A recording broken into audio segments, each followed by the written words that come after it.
শেরপুরে সরকারি প্রতিষ্ঠানে শিক্ষার্থীদের পরিচ্ছন্নতা অভিযান। শেরপুর প্রতিনিধি মেহেদী হাসান শামীমের তথ্যচিত্রে থাকছে বিস্তারিত।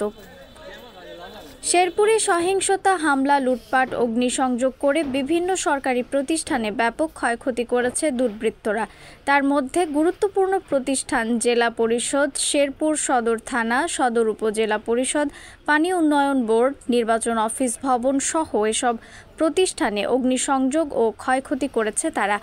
পানি উন্নয়ন বোর্ড শেরপুর অফিসে গিয়ে দেখা গেছে কর্মচারীদের সার্ভিস বুক, দাপ্তরিক সকল নথিপত্র, আসবাবপত্র আগুনে পুড়ে ছাই হয়ে গেছে। এছাড়া ভবনের ফ্যান, লাইট, এসি সহ রুমের সব কিছুই ধ্বংস হয়ে গেছে। এইসব ক্ষতিগ্রস্ত প্রতিষ্ঠানে সামাজিক স্বেচ্ছাসেবী সংগঠনের স্বেচ্ছাসেবক ও শিক্ষার্থীরা পরিষ্কার পরিচ্ছন্নতা অভিযান পরিচালনা করছে। তারা সরকারি প্রতিষ্ঠানের কার্যক্রম যাতে দ্রুত শুরু করতে পারে সেই জন্য এই উদ্যোগ নিয়েছে বলে জানিয়েছে।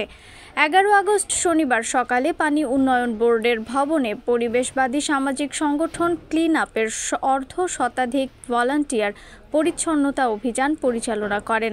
প্রায় 2 ঘন্টা সময়ে তারা অফিসের পুড়ে যাওয়া আসবাবপত্র সহ ময়লা আবর্জনা পরিষ্কার করে।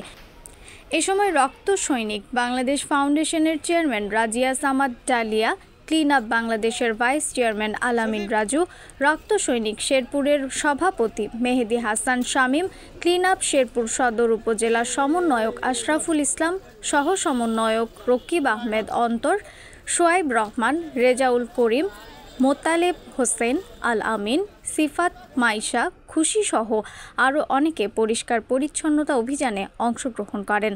পানি উন্নয়ন বিভাগ শেরপুরের নির্বাহী প্রকৌশলী নকিবুজ্জামান খান জানান, পানি উন্নয়ন অফিসে কর্মরত কর্মচারীদের সার্ভিস বুক, দাপ্তরিক নথিপত্র ও আসবাবপত্র সহ সব কিছুই পুড়ে বশীভূত হয়েছে। প্রতিষ্ঠানের ক্ষয়ক্ষতির পরিমাণ আনুমানিক প্রায় 40 লক্ষ টাকা। নিউজ ডেস্ক, রিফাত আরা ইসলাম, ভোরের আকাশ।